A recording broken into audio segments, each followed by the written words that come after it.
Welcome everyone to 1031 Zone, your go-to resource for everything real estate related. Today we have a really special guest lined up for you, Mr. Earl Kemper with the Empowered Business Brokers. We're going to be talking about how you can sell your business for maximum value within the next 5 years. Guys, I'm really excited about this interview that we're doing here. I've had really in-depth conversations with Earl, and he is absolutely top-notch. And I'm really excited for you guys to learn a little bit about business brokerage and also how you can sell your business for maximum value in the next 5 years. Stay tuned for more. Make sure you like, comment, and subscribe to our YouTube channel, and let's get into it.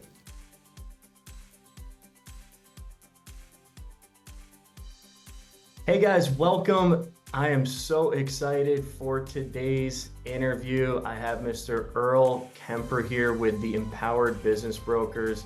Earl, you and I have been talking for a little while now, and I'm just always so impressed by your experience and everything that we kind of go through, given what you've seen over the years and in business brokerage services and an absolutely incredible background and track record.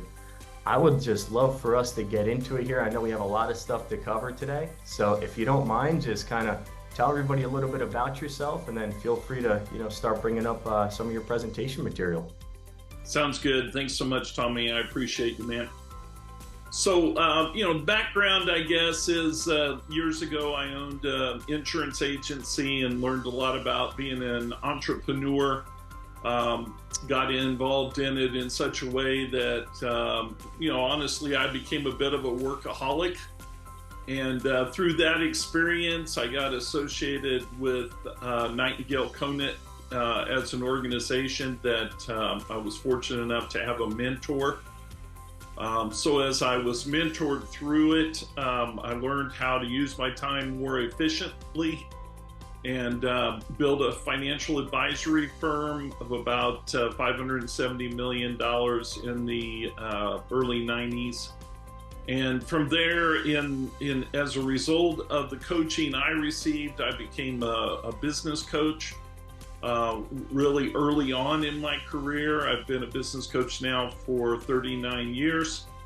And as a result of working with businesses, one of the things I learned very quickly was that businesses have a desired outcome to exit at some point. And a lot of them want to expand.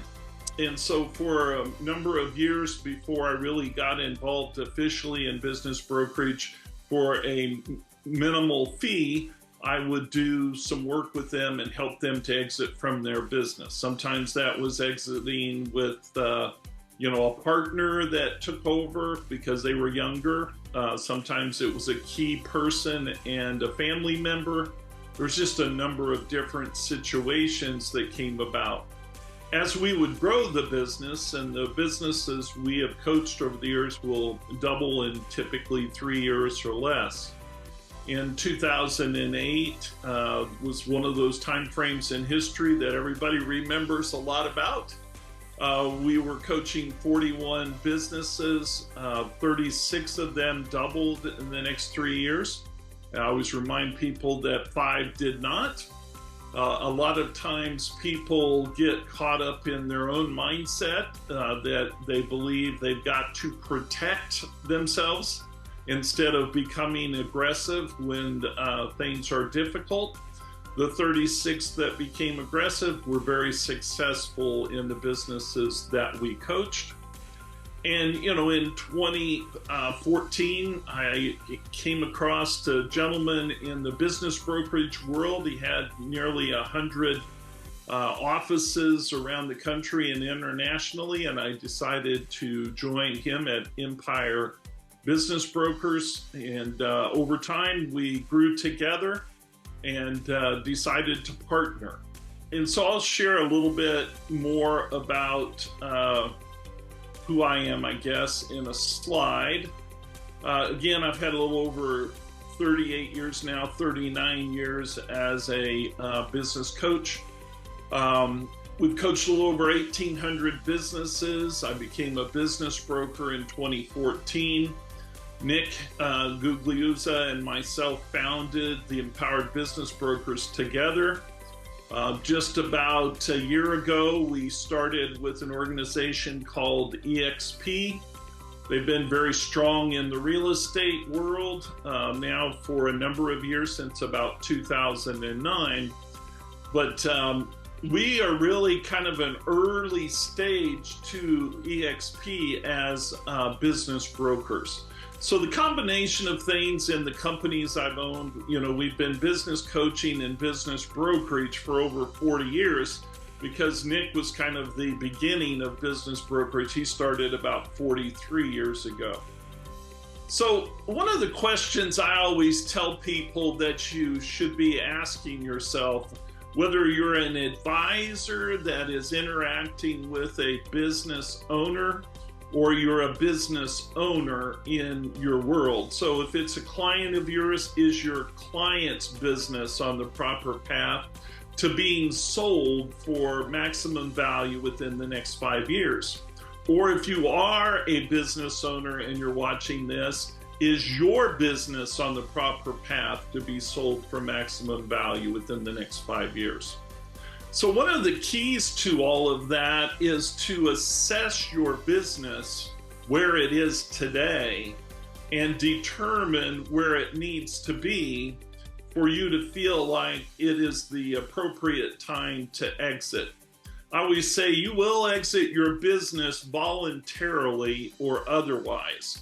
So it's your call, but I think planning for an exit is the right answer. So sometimes you think you're ready to sell your business right now, and we look at it and we say, where are you today? Are you a solo owner with one location, a solo owner with multiple locations, more than one owner with one location, or more than one owner with multiple locations? Are you a partnership? Do you have shareholders? Are you a significant size business, or are you a business that is just trying to grow at the level you believe is possible for your business and your industry? So what you're going to learn as we talk about some things together, you'll realize your opportunities, and you'll begin to recognize the critical questions that you should be asking and the necessary actions you should be taking in order to determine whether or not your business is ready to be sold for maximum value within the next 5 years. So I want you to think of your business as kind of like a book.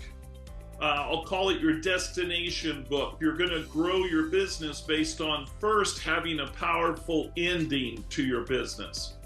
Then you're going to grow your business like you would be putting together chapters in the book. Every 90-day period, if you think of your business as one chapter to a book for 5 years, there are 20 chapters to your book. And if you begin to work through those 20 chapters and you develop the pages, there are 13 weeks to every 90 days. Plan your business with the idea of a 5-year, at least, of focus. And in that 5 years of 20 chapters or 20 90-day periods, 13 pages or 13 particular weeks in every 90-day period, you can progress your business to growth every quarter. And as you do that, you should be considering the following process. Get a professional valuation. Find out what your business is worth. Organize your business in such a way that your financials would make sense to a potential buyer. Always be thinking of the end game. Stephen Covey says, begin with the end in mind. If you're going to begin with the end in mind, your financials have to be in order for someone to be interested in buying your business. Now, as you look at your financials, ideally you want to increase your revenue in whatever remaining years. Now, I use 5 years as an example. It could be 3 years. It could be 18 months. It could be less than 12 months. But by all means, work to not only increase your revenue, but increase your profitability before you sell. And set things up not to just say all of a sudden I'm done. Time your exit. Prepare for your exit for your business. You may actually see yourself expanding before you exit if you time it. You may need to consider growing your business through acquisition. Maybe it's time to own numerous or multiple locations for your business. When you are ready to consider the process that is appropriate to selling your business, number one, I think you need a business coach, and we serve as that for our clients. But number two is, and ultimately when you're ready, you should utilize a third-party business broker. Use someone that has experience. A really strong business broker may be able to help you by getting bids on your business. We were working with a business years ago, not that many years, I guess it's been 3 years now, where they were basically doing about $2 million in revenue, but they weren't making any profit. About 6 years later, that business grew to nearly $11 million of revenue and nearly $2 million of profit. We got a bidding war started on the business. Originally, they wanted to give them $14 million, and then we got 2 other bids, and eventually we sold that business for $17 million. Big reason for that, Tommy, is that we identify as quickly as we can qualifying potential buyers. Who are the right buyers for your business? That's what a really good third-party business broker can do for you.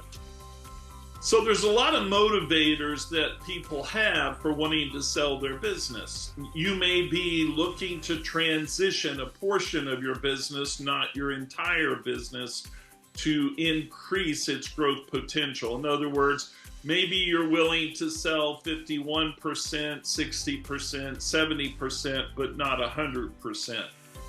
You may also be in that position where you've made a decision to retire based on your age, health issues, or you simply are overwhelmed. At that point, you need to determine what is the number you need to get from your business. And you may or may not be able to get that number that you've chosen today.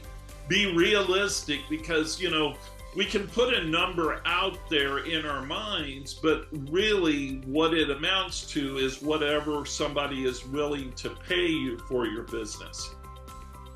So you may say, I'm ready to retire, but your business is telling you it's not ready for exit. If that's true, we need to grow it first before exiting. And Earl, yes, Tommy. And Earl, on the retirement slide there, just if you don't mind taking a minute, because I know you and I have talked extensively about this, and it's kind of the big wave that's happening, right? They joke around, they say the silver tsunami, right? The silver tsunami. All the baby boomers retiring, and you know, it's really fascinating to us because we help a lot of folks that are retiring, you know, exiting, you know, providing tax efficient exit solutions. But some people might not even know their business is sellable. Some people just close the doors and, you know, kind of call it a day. They don't even know their business is worth anything or valuable. And then there's obviously the other folks that have really built a really, you know, successful business over the years. And, you know, maybe it's not in the position like you're saying. They haven't done the prep work to get it to sell.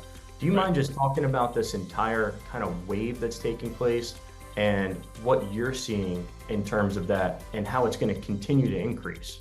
Yeah, so about 2 years ago, there was a major focus on the idea that about 67% of all businesses are going to transition, and many of them already have. But I believe that number is still high. I haven't heard the recent stats on that, Tommy, but because baby boomers are real, we are getting older. I say we because I fall into that category. And as we get older, we are looking for the opportunity from all of the blood, sweat, and tears we put into our businesses for years and years and years, for an opportunity to no longer do that work. Now, an unwise business owner may feel like they can just walk away from it and just shut the doors, as you said. The reason I say that's unwise, all that blood, sweat, and tears has a value. I don't know what that value is until we value it. But it's important to value the business. Then it's important also to look at it from a standpoint of anything that you can do when you sell your business to reduce the taxes on that sale. Because if you sell something for $10 million, but you give $3 million of that to the government, you only have $7 million, quote, to live off of or create that retirement income. But if you can save the $3 million or a good percentage of that, that's that much more additional income. So people need to realize that they have something of value. They need to get it valued.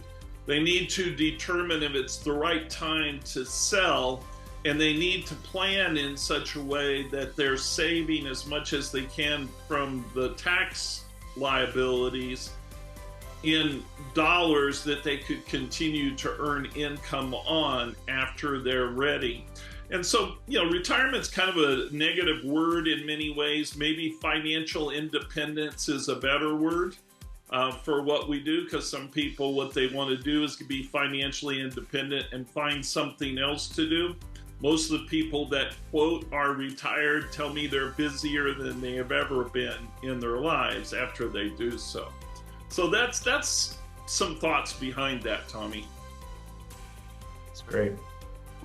You may feel like you are in a partnership that's reached its maturity and need someone to partner with to take it to the next level. Sometimes we know how to take a business to X million, but we don't know how to take it past that number. And so getting with the right merger opportunity rather than just selling 100% can make a lot of sense. And then you always have, partnerships sometimes get to a point early in their business, 5 years or less. You see a lot of businesses that just can't seem to figure out how to work together as partners. So maybe the best thing for them to do is to sell the company and part ways. In fact, in some situations we've gotten involved in where we'll coach them, we coach their partner out of the business, and the other partner really is going to grow it because it's just not going to work. One person needs to buy the other out. And then there's always the possibility in this day and age, because we just experienced COVID, a lot of people think about things that they never thought of before. Something unexpected might happen in your life. Something might happen in your financial situation. Something may happen that you did not expect on a personal level and you can't seem to get through it. Those are also reasons people do find that they sell their businesses. And I did find a pretty big uptick, Tommy, on people who have gone through COVID that are experiencing depressions or experiencing different kinds of other issues that has caused them to want to sell sooner than they ever thought they would. And then there are those that just love a challenge and they want to get out of one thing and get into another. So their objective is maybe to sell their business, but not with the goal of discontinuing work of any kind, but switching it up, maybe taking the proceeds from the sale of their business into a new business, a new challenge, a new investment, maybe real estate, maybe an actual another business. And, there is things that can impact us in a positive way that sometimes we look at in a negative way, and that is maybe there's dramatic change in our competitive landscape, and rather than having a major ego, we could, rather than try to beat them, join them. So it could make sense in a business setting for the business itself to choose to allow one of their competitors to merge with them or even sell to them. You know what's interesting, Earl, is we had a client, or we have a client that he owned a stationery store. Yeah. Up in the Northeast, and he sold it years ago. And you know, with the whole transition of technology and just everything, he exited at a really good time. You know, this was probably 8 years ago or so. So that's a really great point that you bring up, is kind of timing the market. You know, if there's some people out there, some of our listeners that feel like they're in an industry that might be outdated in the next few years, maybe looking now at what the valuation is now as compared to 5 years later or something. So I thought that was kind of an interesting case study there, because when you told me stationery, I'm like, oh wow, you know, that sounds a little old school, right? But yeah. Yeah, I mean, about 4 years ago, we have what we call our strategy picker for coaching clients, Tommy. And we had to completely revamp it based on some of the strategies that used to work, or the businesses that used to work in helping people market that no longer really are a viable marketing alternative. And there is a number of different businesses that, you know, were old school. They would, years ago, Yellow Page was a big deal. Nobody really thinks anything at all about Yellow Pages or what have you. And with the level of technology and the AI and all of the things, some businesses that even today we would consider to be relevant may not be relevant in the next 3 years, 5 years, 7 years. Or they may be relevant only if they merge with another business that has the ability to make moves faster. So increasing the value of your business generates more profits while you remain the owner, and will justify a higher sale price. So the more reoccurring revenue that can be created in a business, the more value that business has in the future. That's just kind of a rule of thumb.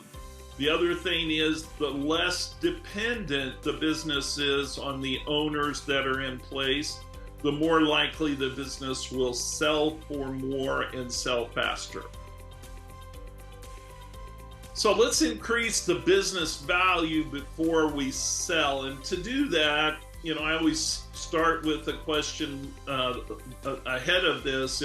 If you and I, Tommy, and you are the business owner, we're sitting here together 3 years from now, looking back at the past 3 years, what needs to happen for you to be happy with your progress in your business, in your finances, and in your quality of life? And then the next question that always should come up after that, after we kind of know what their goals are or what matters to them, is what are the obstacles, barriers, or fears that they have previously been dealing with that holds them back from exploring the selling of their business. So, you know, some people have some imaginary things in their mind that keep them from growing and or selling their business. Another question is, what is the confidence level that you have that you'll be able to sell your business for the amount of money that you need? Really good question for any business owner to think about reflectively, and for any business advisor or B2B relationship that refers businesses to others. They need to have them answer this question, because if you don't know whether you can confidently sell your business for what it's worth, you need to get it valued. You need to know what it truly looks like that the market would pay for your business. And Earl, that is such a great point. If you don't mind, just for a minute, just kind of elaborating on that, because I don't even think a lot of people really understand out there the difference between a real estate agent and a business broker, right? And the really fascinating part to me is, when somebody goes to list their house, they're going to go on Zillow and they're going to get a Zestimate, and they're going to go, this is probably somewhat close to about how much it's going to be, whether you agree with that or not. But from a business standpoint, not a lot of people even understand even close to what their business is worth. So can you just kind of elaborate on that a little bit? Because I think it's such an underserved area, because there's not one place you can go to get a Zestimate on your business. No, that's so true. So a couple of things. A lot of people get caught up in the mindset of revenue and the growth of their revenue being the key to the value of their business. And most of the time, that's not what's going to have the greatest impact. It's going to be the profitability. Now, in the business world, in comparison, you might take real estate, you'll do an appraisal of real estate to determine what that piece of property is worth, whether it be a residential property or a commercial property. That's pretty much going to dictate what someone will more likely than not pay for that property. In business, you're dealing with the supply and demand aspects of the world. In other words, how much opportunity is there in this particular industry for a potential buyer to pay a potential multiple on the profitability. But we restate profitability by adding some things to it in what we call EBITDA, earnings before interest, taxes, depreciation, and amortization. And those numbers are added back, along with a lot of business owners will put some of their personal expenses in the business numbers, and those can be taken out, and we want to maximize what that EBITDA is. Now, in the industry in which you're selling your business, there may be a lot of complexities that we have to address. Is there any intellectual property that has value that should be considered? Is there any other connections to the business itself? Could there be other businesses that are driving the value of your business? Some of our sellers of businesses own multiple businesses, and some things feed one another in that regard. Businesses that either A, do not own their own property, they may not own real estate. Now you've got to make sure that the lease can be continued at a market-friendly rate for the next buyer. There may be loans against businesses that have to be addressed. Some of these loans may be loans with banks. They may be loans with individual money lenders. It may be that there is some connections of their business and their ownership to other businesses. You got to unwind all that to get to the one business. So a business being sold is very complex, and if you don't know what you're doing, and let's say a resident agent just lists a business, there's a good likelihood a lawsuit could come your way because you don't know what you don't know that you need to know about selling a business. The business value is directly also related to whether, again, the business is dependent upon individuals or it is systemized, it is really driven as a business, a commercial, profitable enterprise that can work without the owner has a lot greater value than a commercial, profitable enterprise that is totally dependent upon that owner to sell or totally dependent on that owner or relationships. So there's a lot of interesting aspects to what a business is really worth. What I do know more times than not is a business owner believes their business is worth more than usually what it really is. And that becomes a very important issue to address when you're talking to a business owner, because we can put any price on anything, right? But the challenge is, what is somebody really going to be willing to pay for it? All right. Hey everyone, I hope you're enjoying this YouTube video here. This is a part of our interview series where we interview guests that provide tons of value to anybody who's involved in real estate, in investment real estate, commercial real estate, or if you own a business, or if you're just an entrepreneur and you're following us along here on your journey. We really hope that you enjoy what we're rolling out to the masses. Make sure that you like, comment, and subscribe for future videos. Why does the amount matter to you? Have you worked with a financial advisor? Have you looked at, what has been causing certain kinds of trends in your business and what can be done to address some of those trends? But essentially, that amount of money, the other thing we deal with a lot of times is partners can't agree on what they think something is worth, or can't agree with what they're going to sell it for. And so why does the amount matter to them? What is it going to impact? So you might have an older owner, Tommy, and a younger owner. The older owner, man, this is their free ticket to enjoy their life. The younger owner, they see it as a greater opportunity in the future if we can hold on to it. So you got to always find those happy mediums in that world as well. The ultimate thing, though, is if the business is not worth what you think it should be, grow it.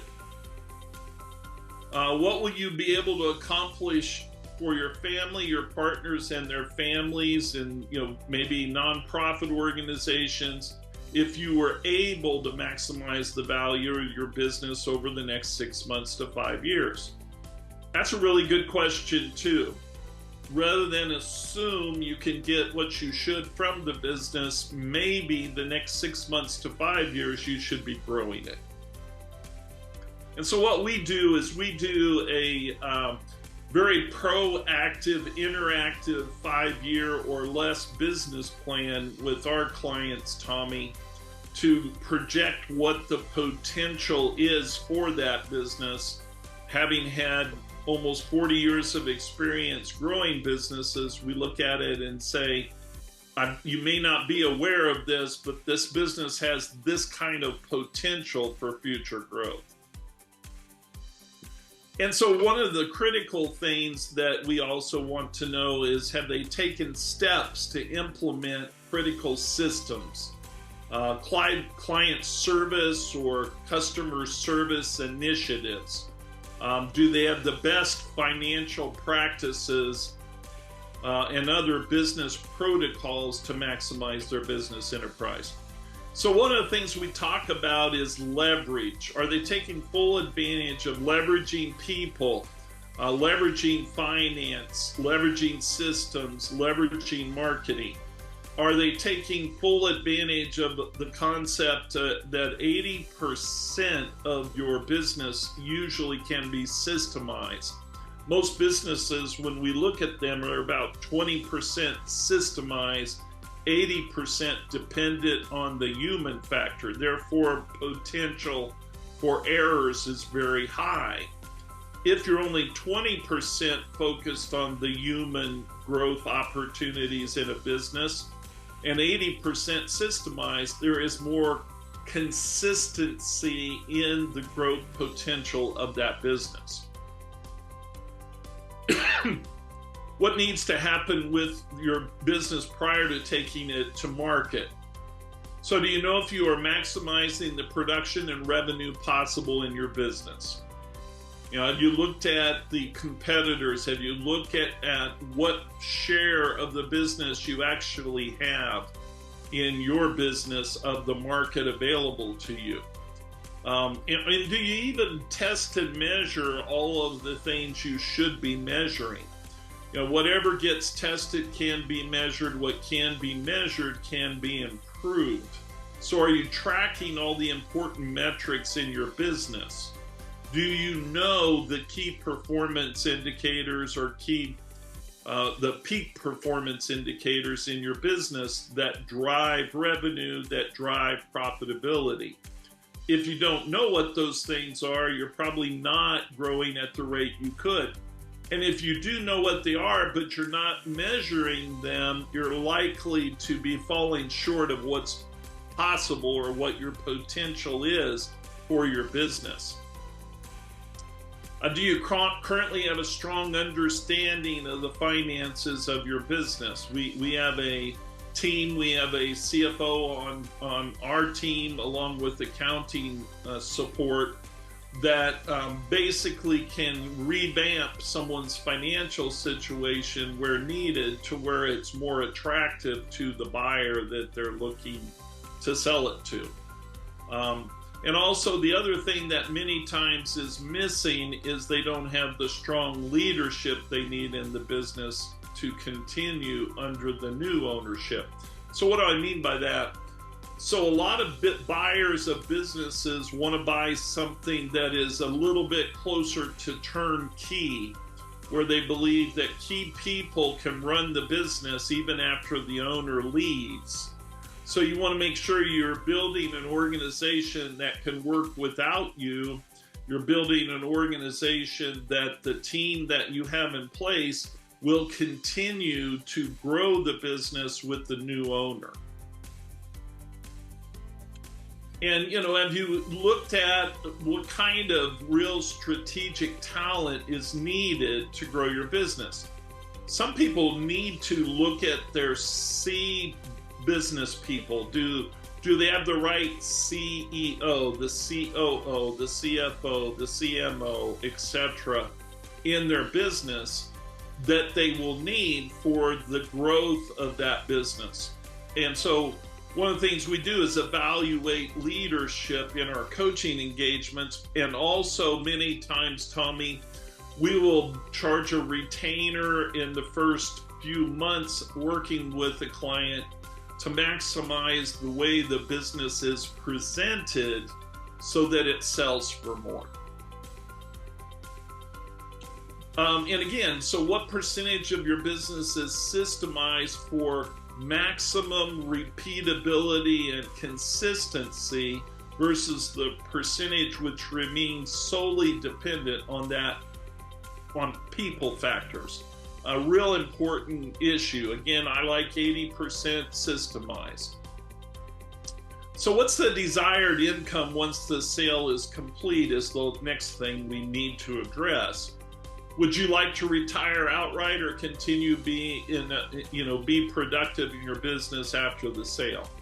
So some business owners can sell what they have 51 to 70%, Tommy, at a multiple today that when the new owner is a significantly large player, will potentially grow it further and they get a second bite of the apple. And so anyone that's willing to be part of a business for 3 or 4 or 5 years once they have transitioned the majority of the ownership to a bigger player, many times can win even bigger on the second sale. The other thing that we hear from time to time, I'm really concerned about what will happen to my staff when this company comes in and takes over. So one of the things you have to do is know how, as part of a business broker's role, how to understand contracts, how to understand the purchase sale agreement, how to understand the employment agreement, and to put together something that continues to support the staff once the transition of the business is to the new owner. So, we need to be sure they're taken care of, and most of the time that second owner realizes the importance of that, because the business does not exist without having the right people on the bus. And so we look pretty heavily at terms of employment for the existing staff and make sure that it's fair, it's reasonable, and it's similar to what they had been experiencing in the previous business. And, the other thing that they're really concerned about is, their hard-earned reputation and the quality of service. So, again, I always like the story, Amazon bought Zappos, and when Jeff Bezos looked at Zappos, the one thing he said was, I don't want you to change anything about how you provide customer service. And that is something that you can communicate if you look at the documents and you approach things properly. You have the ability to put things in writing that you have as an expectation from the sale of your business up to a point. And, if you're really concerned about your future reputation, and especially if they're going to continue to use your name instead of giving it a new name, this can be a concern. And also, again, we talked about this, Tommy, but it's very important that anyone that is selling their business takes full advantage of any tax savings techniques that are available to them. And whether it's selling a business or selling a business with real estate or whatever the case may be, it's very wise to get the right consultation on what is possible in your own personal situation to save taxes. And also, the other thing that people sometimes are concerned about is their legacy. And what I mean by that, it can be a number of things, but one thing I'll hit on, other than what you see on the screen that I've run into several times, is there may be family members in the business and you want the business to be sold, but also to have one of those or two of those or three of those family members to continue to have an ownership position in the business, and that can be negotiated. Another big thing is, I always want to know if they tried to sell it before and did they ever have the buyer back away. That's why we look to have multiple options for buyers, not just one. Does the prospect have an identified group of prospective buyers, and but they don't know how to contact them. They have way too much time they have to spend on growing their business to sell their business.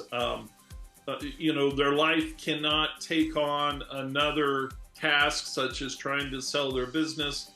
And, I think expertise is worth its weight in gold. You wouldn't want an ophthalmologist to perform their own eye care. You wouldn't want a heart surgeon to perform their own heart surgery.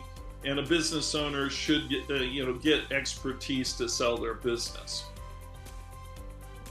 Should you sell to an individual buyer, a partnership, or a strategic buyer, or a partner, private equity group? And you're going to get a higher sales price many times with strategic partners and private equity. However, you really need to know how corporatized they may make your business once they buy it.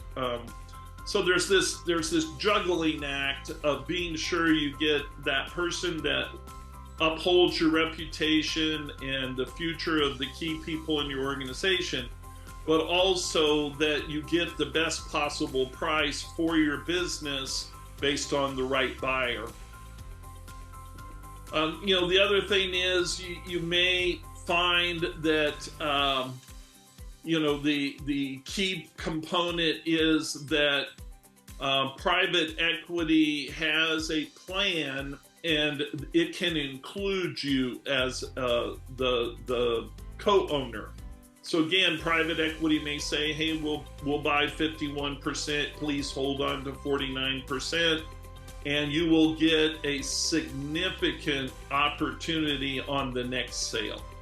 So individuals, you probably will not have that opportunity, and that's one of the reasons to look at all of your different options.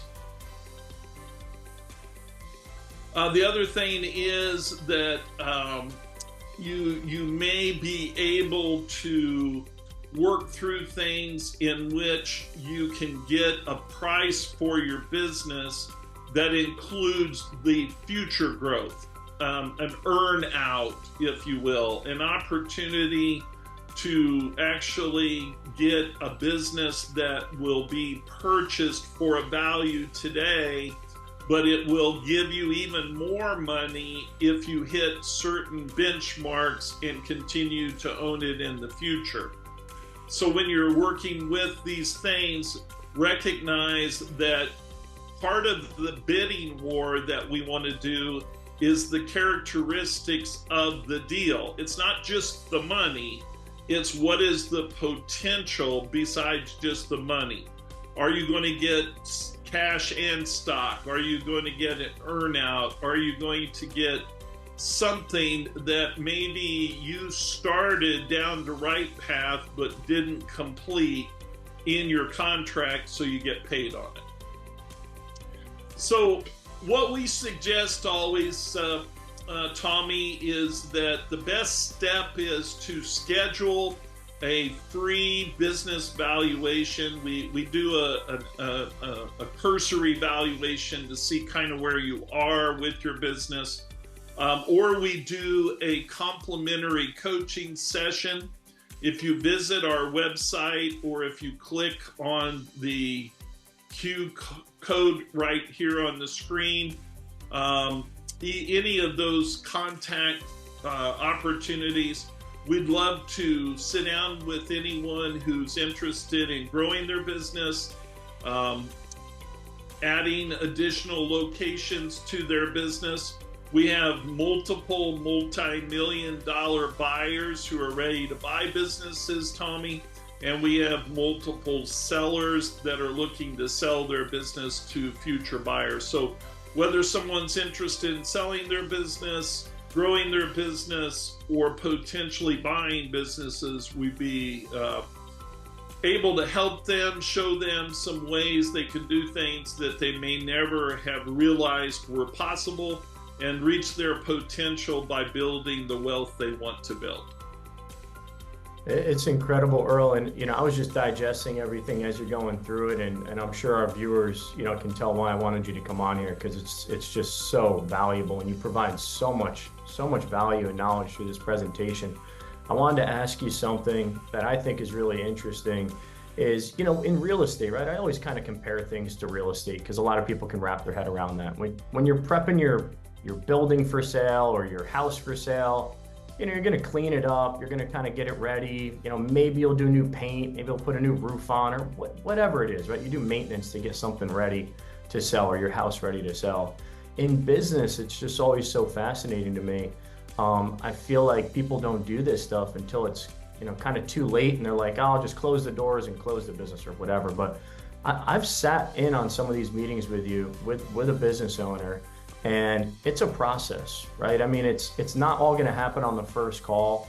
Can you just kind of go through that? Because I think a lot of people are just intimidated even to start the conversation, depending on where they're at. Can you just go through how simple it is? Just have the convo and just start the process, and kind of how you do that. Yeah, so one of the first steps is we usually have a 30-minute call.